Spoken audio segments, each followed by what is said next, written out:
live.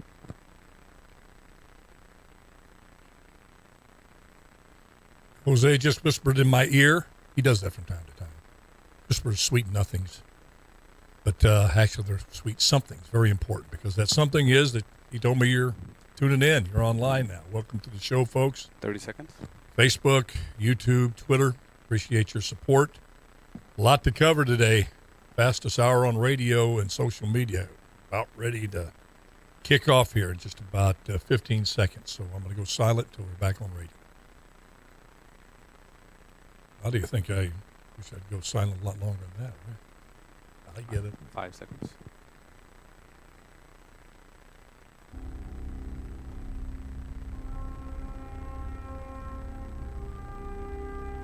From NFL quarterback to Hollywood to the mayor's office, and now behind the mic at KXEX, this is the Alan Autry Show. No retreat.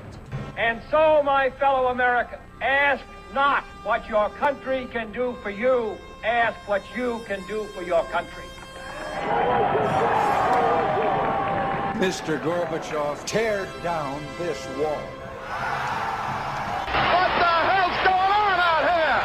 Everybody grabbing out there. Nobody. That the only thing we have to fear is fear itself. Today, I consider myself the luckiest man on the face of the earth. I'm not fearing any man. Mine eyes have seen the glory of the coming of the Lord. So, 5 seconds left in the game. Do you believe in miracles? Yes! Unbelievable. Free at last! Free at last! Thank Almighty! We are free at last!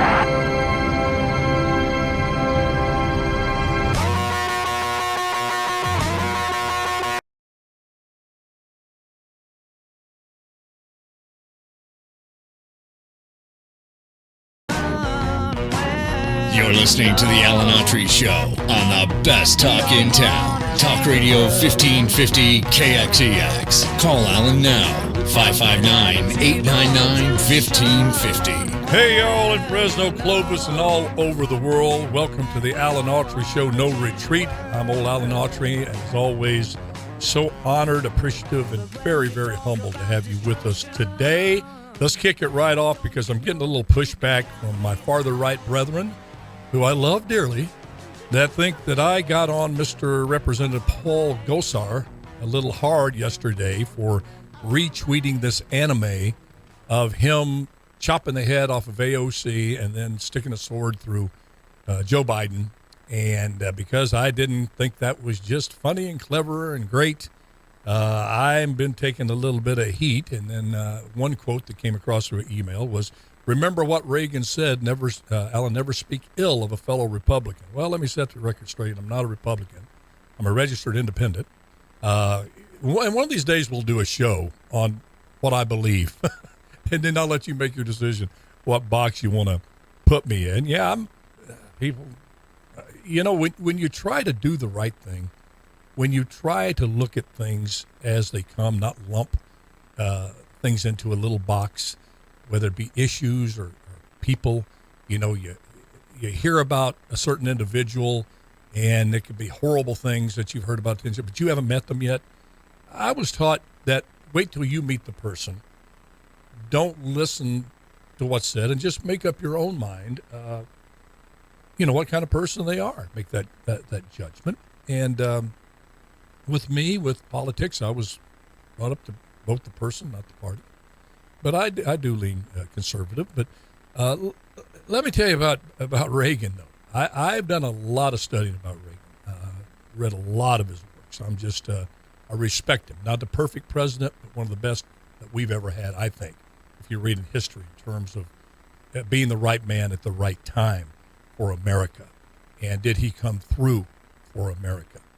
When he said, don't speak ill of a fellow Republican, you go back and look at the tapes. You can do that on YouTube now. Little interviews with conservatives, Democrats back in the day. There is no way on God's good earth that you would have found any Republican do what this fellow Gosar did. because Reagan, first and foremost, was a Christian man, and he would have called that out.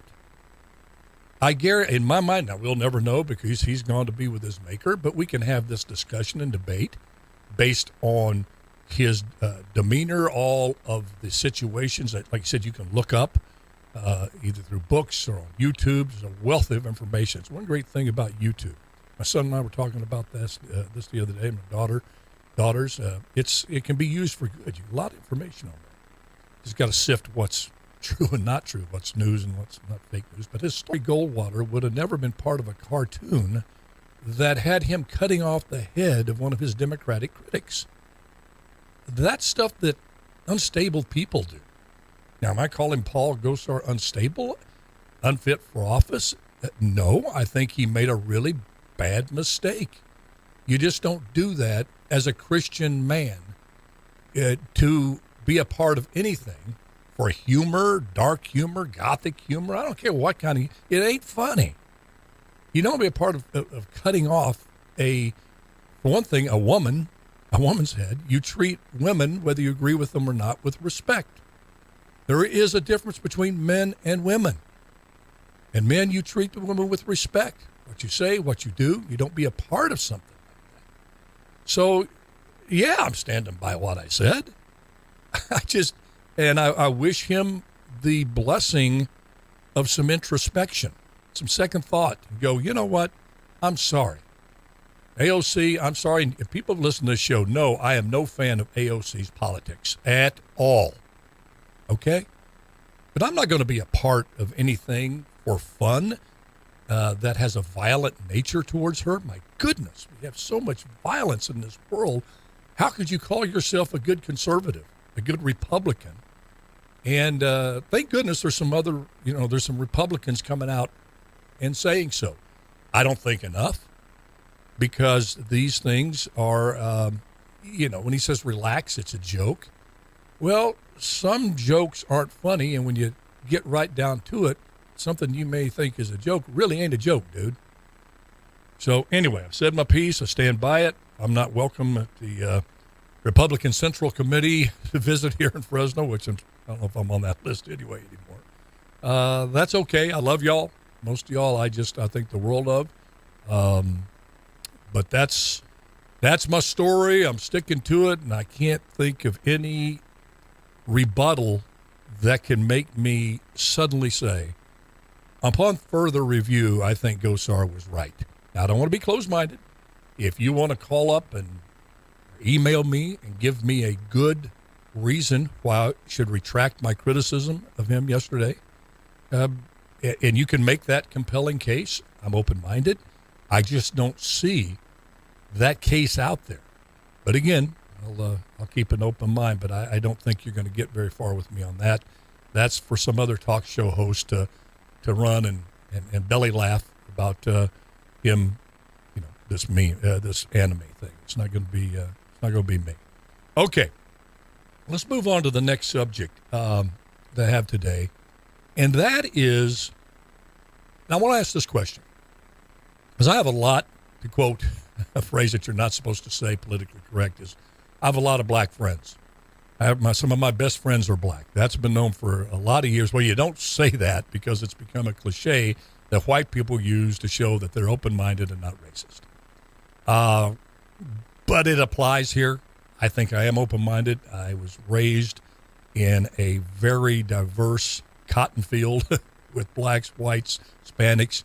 There wasn't many Asians out there. We got to meet a lot of Asians growing up. And again, I don't like to make a broad swath of a statement about a certain race. There's good and bad in every race, shape, or form out there.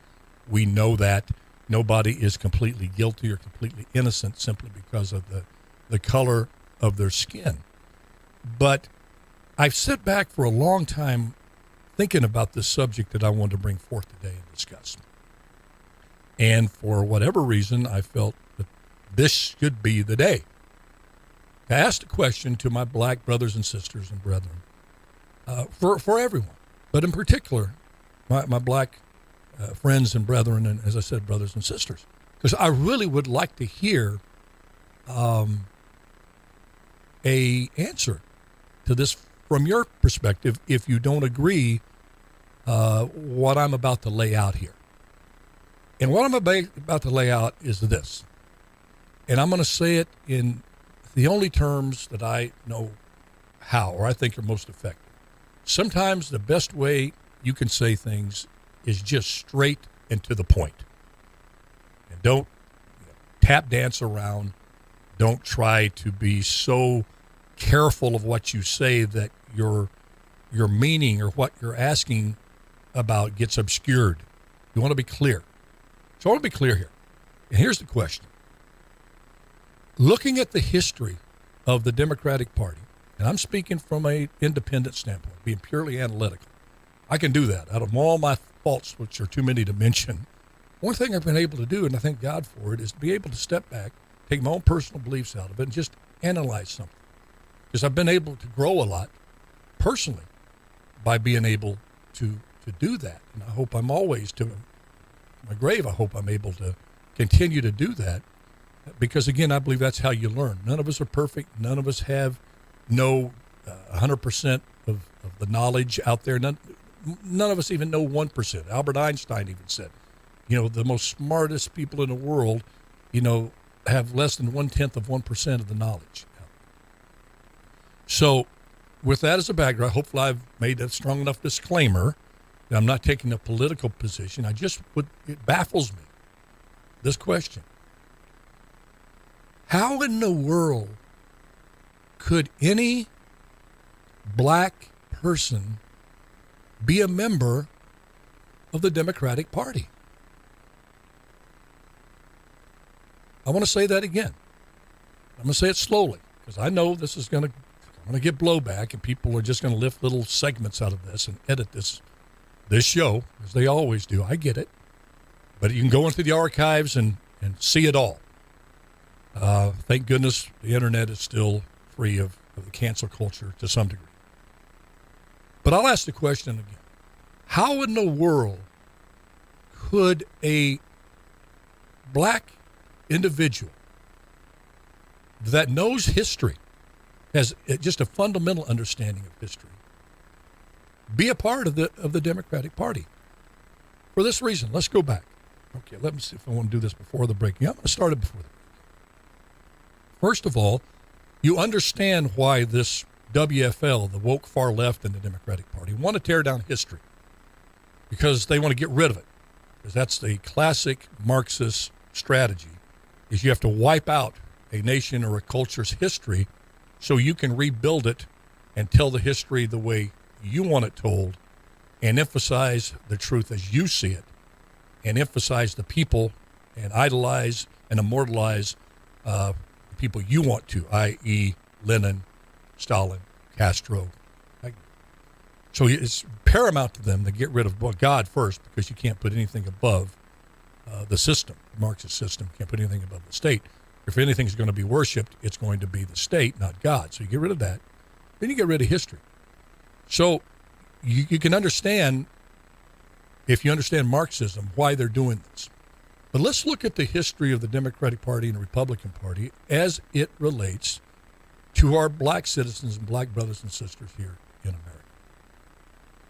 First of all, because if you asked, 90% on the average of a political race of the black voters vote Democrat. It's an enormous majority. You won't find any demographic, I don't think it comes even close to that. Hispanics used to be up there. Now they're leaving in droves to vote for the Republican Party. But you look back, so somewhere along the line, and we're going to discuss it, I'm going to give you my take on where it turned to this anti-Republican. The Republican Party is racist, and there are a bunch of Klan members running around wanting to track you down and kill young American youth, and it's just a insidious, systemically racist party. And since that party comes to power from time to time in America, that America is systemically racist. Again, let's go to the start. When Lincoln was elected, the Republican Party was very new. Okay, it only been around a couple of years, And it was formed, and all the stuff, you can go look it up. It's true. It's not conjecture. It's not me making it up or my spin on it. It's fact. That one of the main reasons that the Republican Party came to be was to fight slavery. They were the anti-slavery party.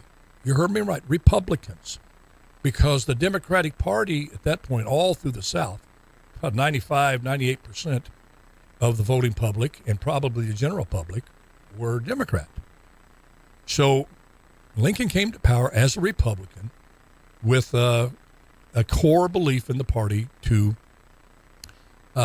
end slavery. So as we know, we flash forward there, the North won the war.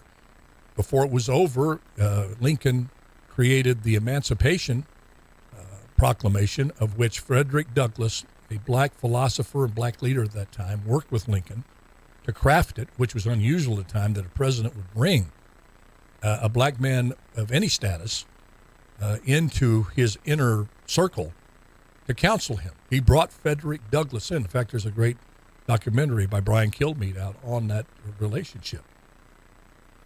And he helped him craft the Emancipation Proclamation, and Frederick Douglass said, okay, we still got a ways to go. That's not going to end all, but that's good. The government has to formally rebuke by law slavery. Lincoln and the Republicans did that. And as we know, it would cost Abraham Lincoln his life there at the Ford's Theater not too many years later. Okay, the North wins. There's Reconstruction in the South, and it's working well. The Reconstruction efforts are resulting in black people being elected to office, and many of them, most of them, not running on the Democratic ticket. Schools were operating, good schools. Businesses, black businesses were operating during Reconstruction, where resources were put into the South. And what happened was in 1879, I think Rutherford B. Hayes decided to end it, Reconstruction. Bad move. And that gave a rise to the Klan. Prior to that, Ulysses S. Grant, Republican, sent a Union army into the South to quell and disband the Ku Klux Klan. Okay? White conservatives sent an army to battle and eradicate the Klan. And they did. And again, after Ulysses Grant, Rutherford B. Hayes, decided to stop it for whatever reason, and the Klan reemerged. And when the Klan reemerged, if you did a survey of the voting status, the party registration in the South, from that time to all the way up through the 60s, early 70s and late 70s, you would see that the people in the South, the people who supported slavery, supported Jim Crow, supported the continuing bondage of African American people, were the vast majority, upwards of 90%, were Democrats. Now let that sink in, okay? And when we come back, we're going to take a little break. When we come back, we're going to take this story to modern day. And after that's done, I'm still going to ask, how in the world could my black brothers and sisters be a part of this party who showed over and over and over again, not only did they not care about you individually, collectively, they're there to take advantage of you, to exploit you. Harsh words, but you know what? When we come back, I'm going to back up every single one of them with facts and truth. This is Alan Autry, No Retreat. We'll be right back.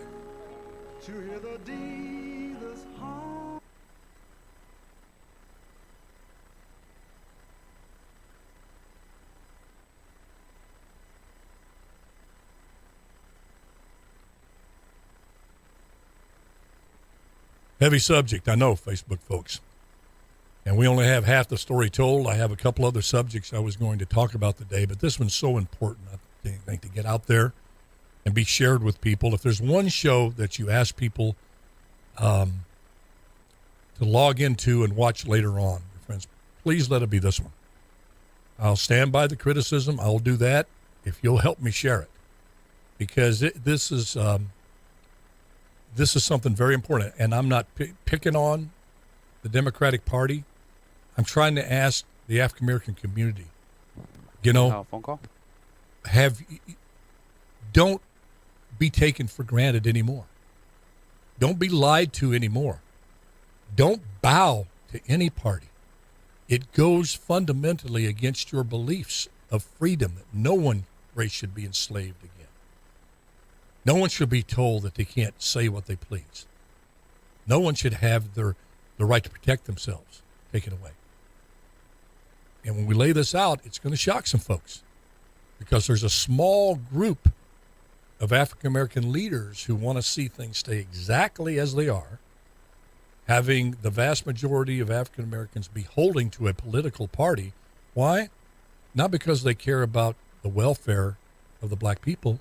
It's because they're getting rich on it. If racial division goes away, if the truth is really out there, they're out of a job. And they don't know how to do anything else but sow seeds of division. And that's how the KKK works. That's how racist on the right and racist on the left. That's how they operate. They peddle hate. And it's got to stop. And you know what's going to stop it? Knowledge. The truth. Not somebody telling you. That's why I say, don't listen to me. Go look up what I'm saying. Go look it up. And then come back to me, or if you want to, and say, hey, here's where you were wrong, Alan. I'm all up for that. That's what this show's about. Not me just out spouting off my beliefs. I'm too old for that. I don't get my jollies off of that. I want a real, honest discussion without fear of being canceled on either side. Okay, we're about ready to come back here in a few seconds.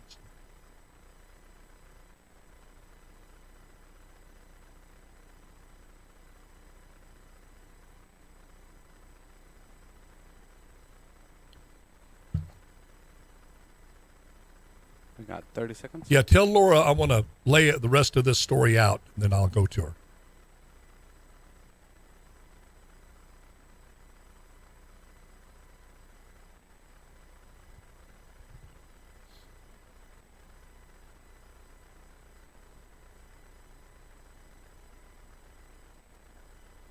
We have a few callers on the line, and can you hang in there or call back? I really want to hear from you. But I want to lay out the rest of this.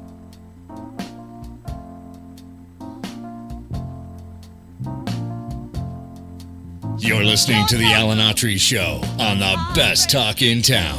Talk Radio 1550 KXEX. Call Alan now, 559-899-1550. And welcome back to Alan Autry No Retreat. We got a few callers on the line, but let me finish laying this out and have a little patience there, because I do want to hear your feedback.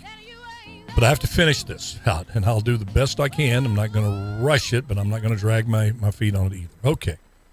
You have the rising of the Klan back after Rutherford B. Hayes just stopped Reconstruction, and you saw a reemergence of the Klan.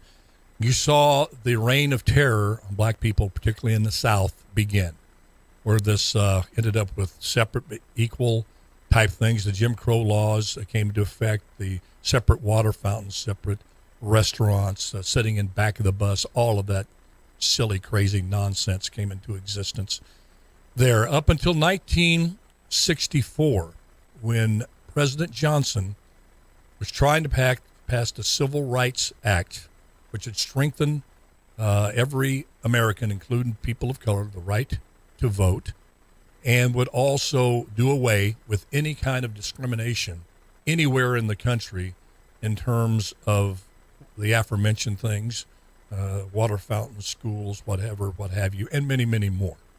The thing is, there was a constituency blocking that legislation. And that constituency was made up totally of Democrats. Robert Byrd was right in the middle of it, who, hey, he had a come to Jesus moment, changed his mind, and became a a warrior for civil rights, but the Democrats, especially in the South, but all over, were against it. And they were holding it up. It didn't look like it was going to pass. Except you know who came to the rescue? Led by Martin Luther King. And by the way, did you know Martin Luther King was a Republican? Does that explain why the woke left wants to cancel him? You heard me right. Look it up. His family will tell you. Martin Luther King was a Republican. And it was the Republican Congress with Martin Luther King with them. That partnership, you heard me right. Martin Luther King partnering with Republicans that passed the Civil Rights Act of 1964.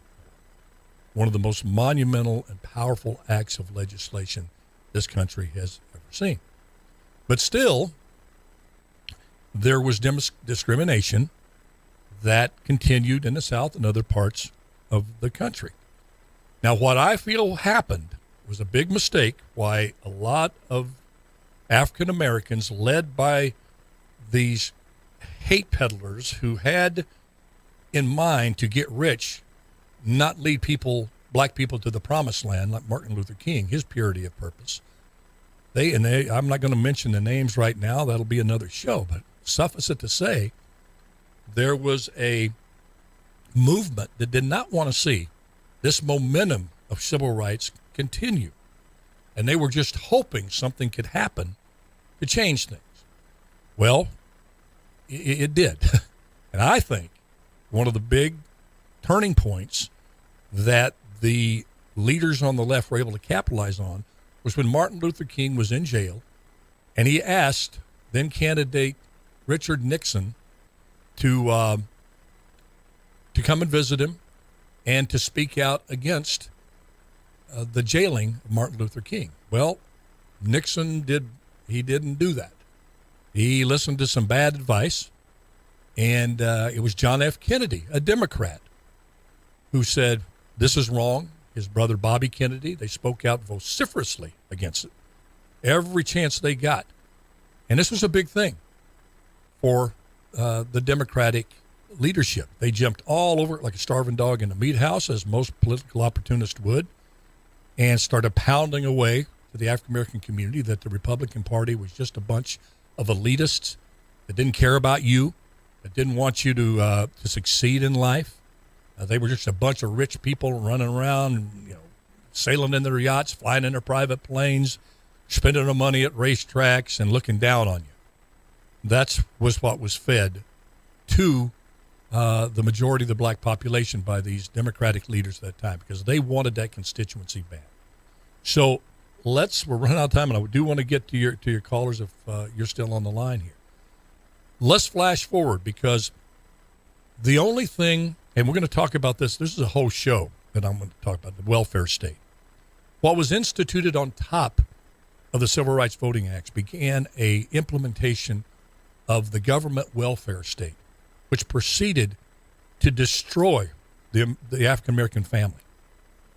Just devastated the African American family. And we're going to go into detail. That's a very, very harsh and very bold statement. And when you make that kind of statement, or I hear it, I always expect the individual to back it up with facts and data. And we're going to do that on an upcoming show, maybe this Thursday. But we're going to do it. But suffice it to say, for my argument here and my question, why could my black brothers and sisters be part of the Democratic Party? This did happen. You saw the black unemployment rate begin to go up and up and up and up. You saw black kids in school, dropouts started rising. Every negative measure you could come up that could hit a demographic decimated the African American family as a result of this implementation of this welfare state, this little bit of money. That's when fathers started leaving the family, because if you had more kids, you had more money. And fathers purposely, many of them left because they could get more money. And this was not just the African American community. It was true with whites, Hispanics. It was really a well-intentioned law. And you know the old saying, the road to hell is paved with good intentions. And it certainly ended up in hell, this welfare state stuff. So, but then let's flash forward again, because again, we're running out of time, to this, where we are now today. You have the woke left telling you if you don't say what we tell you to do. And let's face it, most of the woke left is white liberals. You have a lot of black, liberal thinkers, woke left, way beyond liberal, not the liberal I grew up with, not the liberal mama told you about if you're my age or even younger, anybody over 45. We don't even recognize a liberal now. But the woke far left, which is controlling this party, says if you speak out of line, you're going to be canceled. And you say, well, no, Alan, that's just for white people. Well, go tell that to Candace Owens. Go tell that to Winsome Sears. Go tell that to Leo Terrell. Go tell that to Ben Carson. Go tell that to Larry Elder. I could go on to Senator Tim Scott. All black people that the woke left went after because what? You spoke your mind. And then the Second Amendment. Going after try to take care of, get rid of everyone in America, including black people who live in some of the most dangerous neighborhoods, the right to defend themselves. Can't have a gun. Beto O'Rourke wants to take your guns away. And let's defund the police while we're at it. So you're left with no protection for your family. And then the school system. You have people like, God bless him, you have our governor here in California saying you can't go to school, you can't have one-on-one interaction with other human beings, you got to stay home. But while his kids are in private school doing just like nothing ever happened in COVID. You have people like President Obama shutting down the top charter school, which was 100% black in Washington, D.C., the highest achieving school, because it was out achieving the public school. And the unions bought him off, and he shut that charter school down. You know who was hurt? Black people, black kids. So I'll ask you this, and then I promise you I'm going to go to the cause. During slavery, and correct me, anybody who's out there of African-American descent, please correct me if I'm wrong. When slavery, when slaves came across here, first were sold in Africa and came here, got off the boat, went to the plantation, was not one of the first things taken from them was the right to speak their mind? That's what I hear in the history books, everywhere on the internet. I don't find any place where this plantation in Virginia allowed a black person to speak their mind, even if it went against the overseer's opinion. I think it's unanimous. No, slaves didn't have a right of free speech to speak their mind. And when you were canceled back then, it wasn't canceled off the internet. You were canceled with a whip. If you're a runaway slave, you were canceled with hanging. That's where you're really canceled for free speech. Yet the woke left wants to take that from everybody, including black people in this country. You stay the company line or you get canceled. Number two, how many slaves came off the boat armed, being able to defend themselves if they didn't want to be slaves? How many plantations did slaves have guns underneath their beds that if they were sick and didn't want to go out and pick the cotton, that they could defend themselves and their families? Oh, by the way, they weren't allowed to have families back then. No, I don't believe you're going to find any indication where a black individual anywhere of the South had weapons. The Second Amendment. The Second Amendment didn't cover them.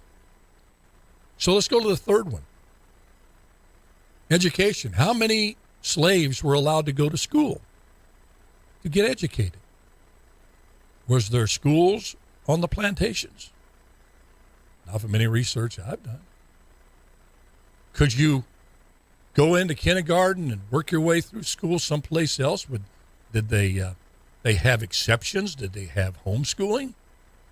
Did they allow books so a parent could homeschool their kids?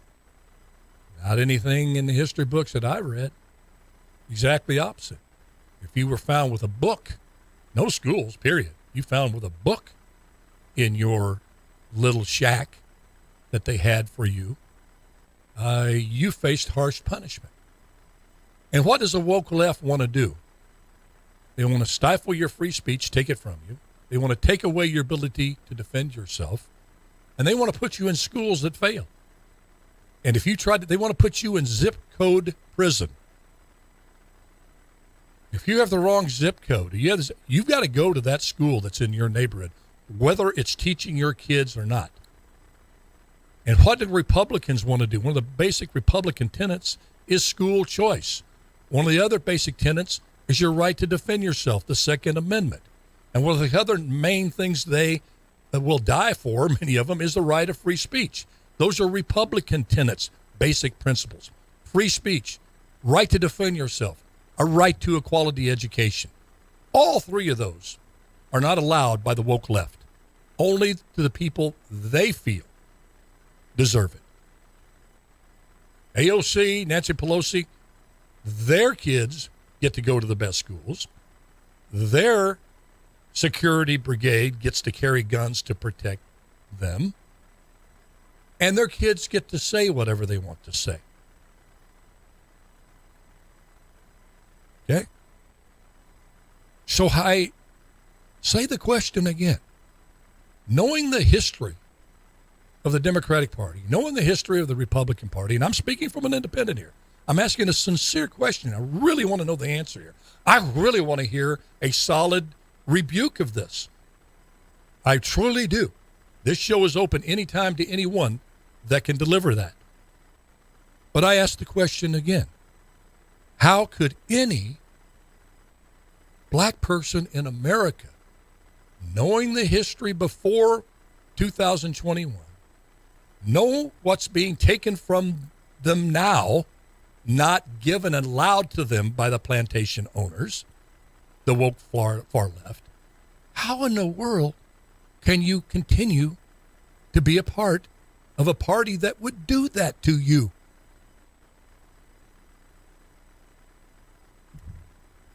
A question that just baffles me. I just don't get it. And it breaks my heart when I see all the lives that have been destroyed and exploited by this ideology on the left, that they choose who gets to speak. They choose who gets to defend themselves. They get to choose who goes to quality schools. All right. I don't know if Laura's still on the line. Laura, are you still there, dear? I am. Okay. Go. What's your thoughts on this?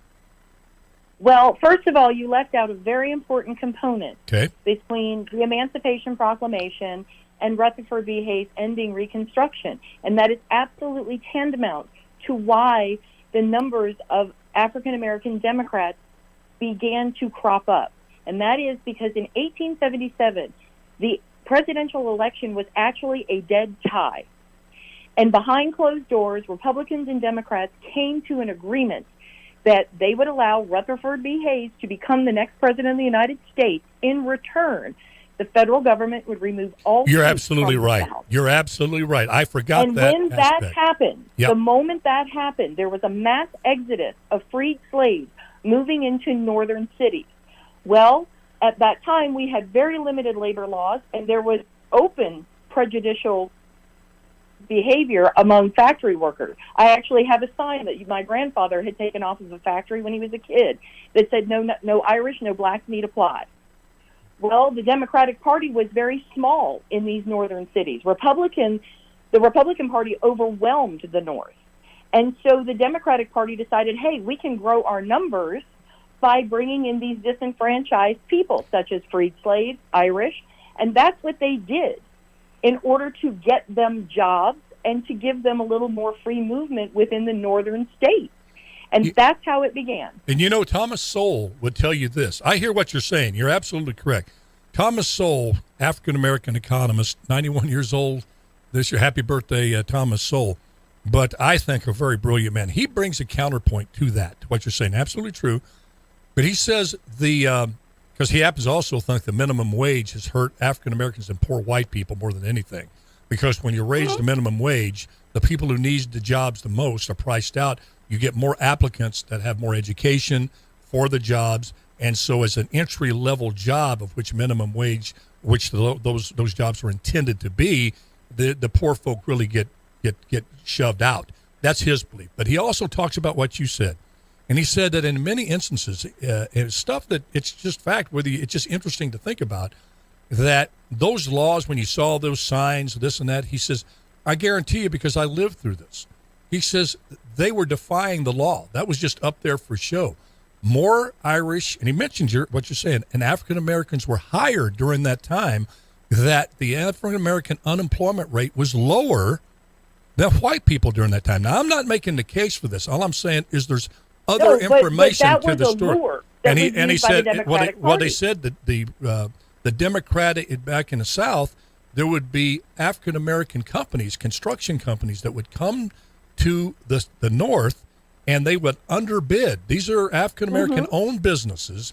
They would underbid in the northern cities for a construction contract, and they would do great work, and they were underbidding unions, and that's what gave birth to the Davis-Bacon Act, that you had to do prevailing wage, which meant you had to pay the union wage and basically run all of these African American businesses that were coming out of the South to the North, taking advantage of the free market system. We can do it as good as you can do it, unions, and we can do it for cheaper. And they said, we can't compete against this. So all I'm saying, you're absolutely, let me tip my hat to you, as always. I read that, and I didn't leave it out by design. I think it's a very important point. But I think it's also important to know, as Thomas Sowell writes and Walter Williams writes, two very renowned African-American professors of economics, history, and philosophy, that the left tries to shut down, but you can go on YouTube and find them, and I really encourage people to do so. There's much more to this story than what the woke left history rewriters want you to think. But Laura, thank you for your call. You have any other add to this? Because you're always add something good to it. I couldn't call yesterday because I was on the phone with the State Department, and I'd been on hold for an hour, and I wasn't going to hang up. But when y'all were talking about Kamala Harris yesterday, I mean, this is just kind of funny, but Stephen did not give you the golden nugget part of the statement that her staff made when they said she was being sidelined by the White House. Right. They also said, are you ready? Mm-hmm. She was being assigned tasks that were outside her skill set. Now, that tells me that Kamala Harris has a 28% approval rating among her staff, because they just threw her some serious shade and said she's not capable of doing that job. Wait a minute. No, you're not. Laura Fisher, you're making that up. No. Did they? That's their official statement? I heard it on CNN last night, and I almost fell over. Oh, my God. You heard it on CNN? They're the ones covering for her, and they said that? They've been playing it all day yesterday. They played it all day yesterday, and I was crying. And I said to my husband, that is pure gold right there. Because that completely frames the entire Biden administration. They have all been assigned tasks that are outside their skill set. But, oh, my gosh. But the skill set, I mean, drill into that and really ruminate on what that's saying. President, you should have a big skill set. But what do you mean? She just said go to the border. All you got to do is go to the border and observe. You got a whole staff You have a whole staff to take Alex, notes. How's that above a skill set? You know as well as I do. You've been out in the world a long time. Sometimes you got to fake it till you make it. Hey, I tried to do that at Green Bay as a quarterback, and that didn't last long. Those NFL defenses made an actor out of me in a hurry, man. I couldn't. I read a movie script better than I did a cover 2 zone defense by the Pittsburgh Steelers. Oh my gosh, I got to go and what an insult. I mean, I can say that on the show because I happen to agree. I think the whole office was above her skill set. Nothing in her life prepared her for that you can look on her resume. So I say, yeah, that's why I said on the show, Laura. Yesterday, probably one of the most ill-prepared vice presidents of all time is her. Staff said it. But her staff. And all right, I'm going to say it here, Laura. And folks, I want you to listen. I'm going to say it right here, right now, because I'm going to get to it. I won't be in tomorrow. We're either going to have Larry Powell pinch hitting for me or rerun. I've got some business got to take care of. I'll be back on Thursday. But that is another example and further evidence, I believe, that my Biden resignation theory is real. I'm going to come out, it was on my list today, that Biden does not make it to summer. This administration will not make it till summer.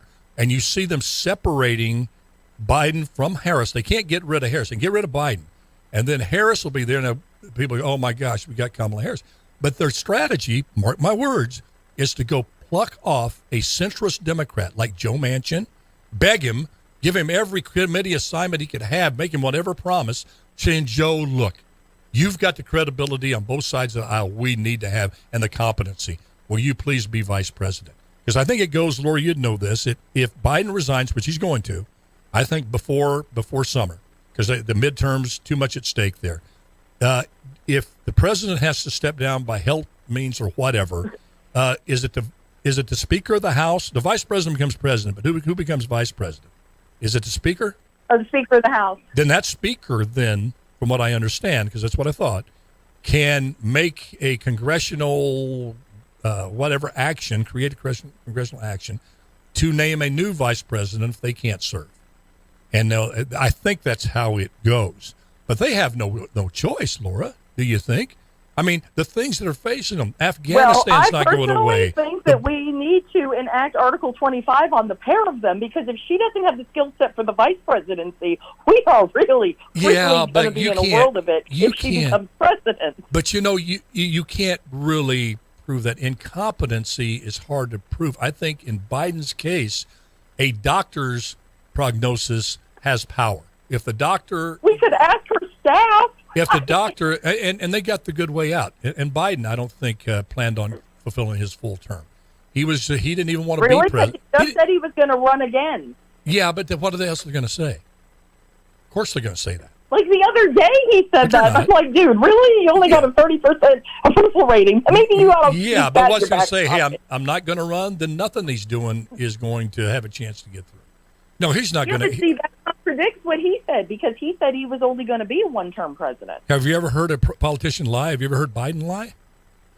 Oh, geez, don't even start me on that. You don't have enough time in your show. Wait, no, listen. We got a little time. Let me go through this. Just say that Biden, here's Are Biden. You going to try to you're trying to trigger me, aren't you? Yeah, just hold on to listen to this. Just like, we just got a few minutes. I'll run by it quick. You're saying Biden said this, so we got to believe it. This is the same Biden that said the Build Back Bigger bill will lower inflation, okay? The same Biden that said getting military out first in Afghanistan will keep our Americans safer. And he says you do realize I'm developing a nervous tick as you go down the line. Surrendering to the Taliban will make them treat women better. Biden said that. And telling everyone in the world to come here to America won't cause a surge at the border. These are all the things he said. He says no cash bail and defund the police will lower crime. He said teaching racism to our kids in our homes will bring people together. Calling America a racist country is going to bring us all together. This is Joe Biden. And he says also... I'm trying not to binge eat candy. Did he also say... right now. I just got a couple of more. I just want to send you completely over the edge. He says, here's Biden, who says, listen, America, making America dependent on foreign oil again is going to lower gas prices. And you're telling me when he says, I'm going to run again in 2000, we're going to take that to the bank? Come on, Laura. Okay, I'm sending you my psychiatric bill. You're the greatest, Laura. Thank you for calling in, my dear. Thank you very much. You're welcome. Oh, man. It's great to get Laura to laugh. Laura, she got a great laugh. It's better than Kamala's, isn't it, Jose? That was a good laugh. She's got now that's a laugh you could listen to. That's a laugh that's Laura for vice president. Laura. Jose, I don't know if you heard it on radio, but Jose just whispered in here, Laura for vice president. Oh, my goodness, folks. But anyway, just summing up, we only got a few minutes left in the show.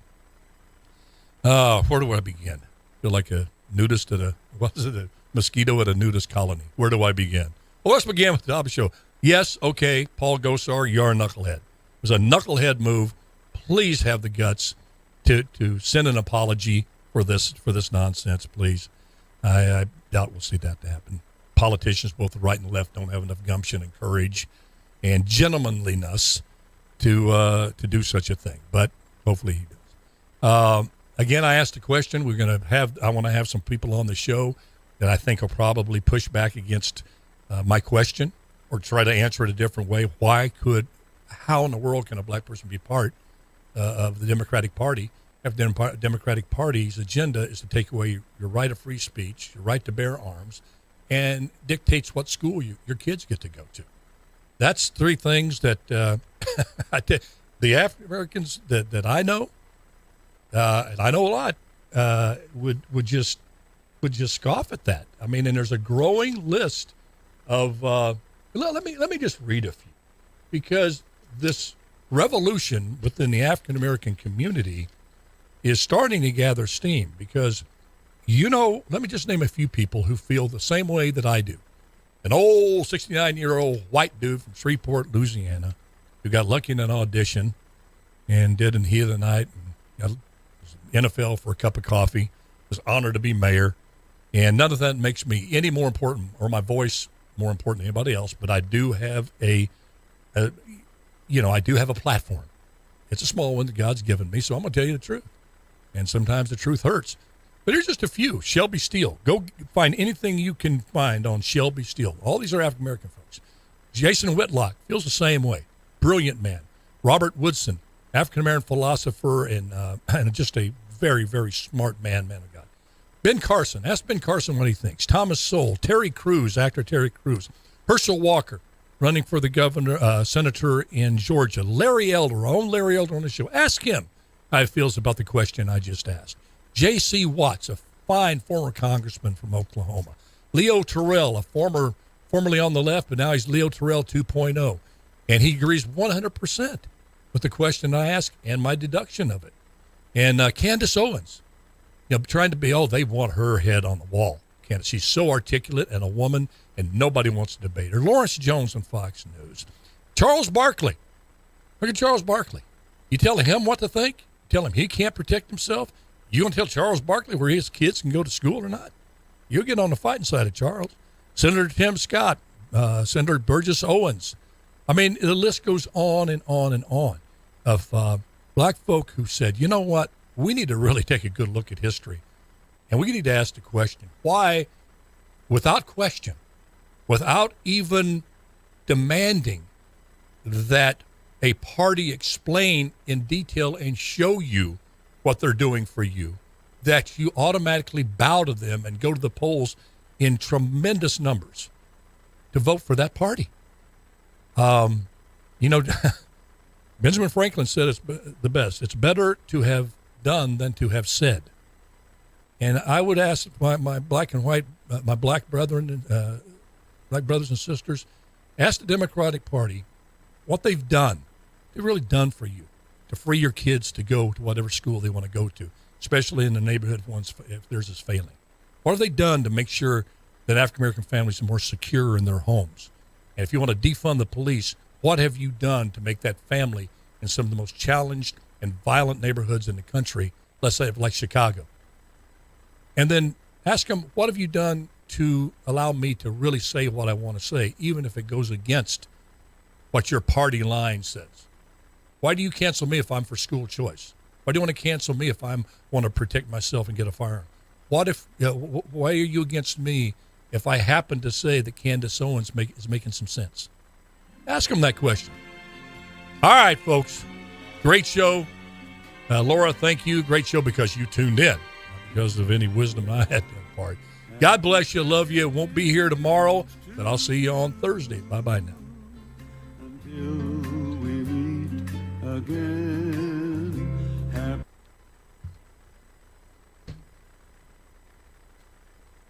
All right, folks, I got a skedaddle here. Go see my lovely bride, and just want to say hey out there to all the family, to Lauren and Sean and Joe and Isaiah Roche. Love you guys. Good, God-fearing family. Just love you all. See you soon. Also, Heather, daughter Heather, and Caden, and wife Kimberly, and Tony, Tessie, my whole family. Miss you guys. Can't wait to spend time with you over the holidays. And you all out there, God bless, love you, and thank you for giving me, your time to tune in. The old, I say it often on this show, but I'm not going to say it when I feel it. I'm feeling it right now. That quote by, and I do believe it was Benjamin Franklin again. He had a lot of good quotes, old Ben, didn't he? He says, when you've given your money, you've just given your money. But when you've given of your time, you've given of yourself. And when you give time to listen or watch this show, you've given of yourself. And I don't take that for granted for 1 second. I'm so honored, humbled, and appreciative for every hour we get to spend together. All right, God bless, love you, and I'll probably be a rerun tomorrow, but Larry may be coming in live. I haven't heard back from him. I texted him, told him I couldn't do the show tomorrow because of some business. So anyway, I'll have somebody, or I'll do it. I'll put it on Facebook if Larry's going to be here. But if not, I'll see you live on Thursday, God willing. Bye-bye.